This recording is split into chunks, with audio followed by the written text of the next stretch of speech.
I now have the most incredible privilege. I am so, so fortunate to get to introduce Alan Keyes.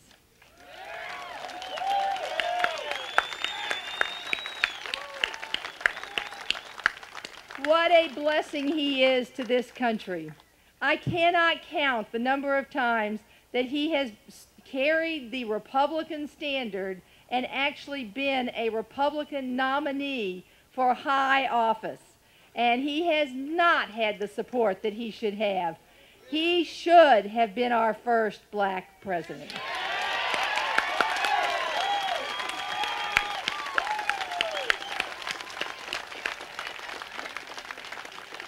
He studied at Harvard under a very famous professor, commonly known as Harvey C. Mansfield. The C is his middle name, but it also was known as Harvey C. Mansfield because that's the grade he gave most of his students. He said, I have standards.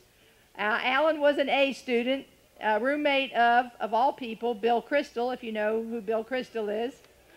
And mastered political philosophy and has a deep, deep understanding of the roots of our great country and of the political philosophy that led us to freedom and is there for us to draw on today. Alan is a wonderful man, a wonderful family man, a wonderful Christian man, a wonderful moral man, and he rises above party, race, gender, all those defining things that as Christians and as political people we should all rise above. And I am so, so happy to be able to introduce to you Dr. the Honorable Ambassador Alan Keyes.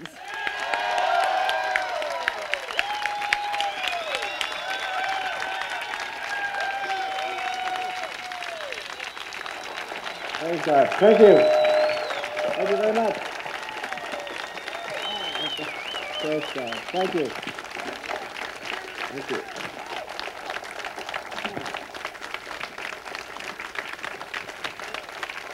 Good afternoon. Thank you, John. Thank you. Thank you very much. Thank you. Well, thank you. And I want to thank you all for coming out. We are, as I told the folks with whom I started my day today, actually getting together to celebrate the 4th of July in the way that I think the founders most especially intended. And I'm not saying anything disparaging of cookouts and picnics and parties and other kinds of things and gathering for fireworks. All of this was, I am sure, anticipated. But the sense of what they really wanted us to be doing on this day, you can actually get if you reflect for a moment on why it is and what it is that we celebrate on July the 4th. Because if you ask that question, especially these days, of the talking heads and the people who pretend to be our pundits, they would tell you that we are celebrating the independence of the United States. We are celebrating the day America became independent of Great Britain. Actually, we're not. The actual resolution by which the Congress, Second Continental Congress, severed ties with Great Britain, the resolution that actually had those words in it whereby the colonies declared themselves of right to be separate and independent states, was approved on the 2nd of July. And if we were celebrating the act whereby the ties were severed, then we would celebrate on July 2nd, not July 4th. What happened on July 4th was that the Congress approved and they signed the Declaration of Independence, the document that was transmitted through history. So what were they recommending when they set the date on July the 4th?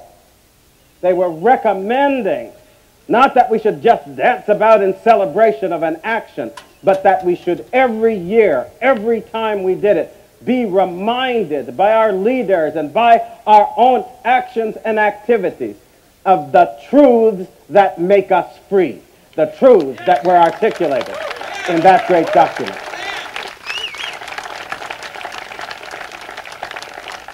And I think as we gather here today, we also, unfortunately, and it may prove tragically, gather in a context that is not at all unlike the context in which those of the founding generation gathered when they considered the Declaration of Independence in the first place.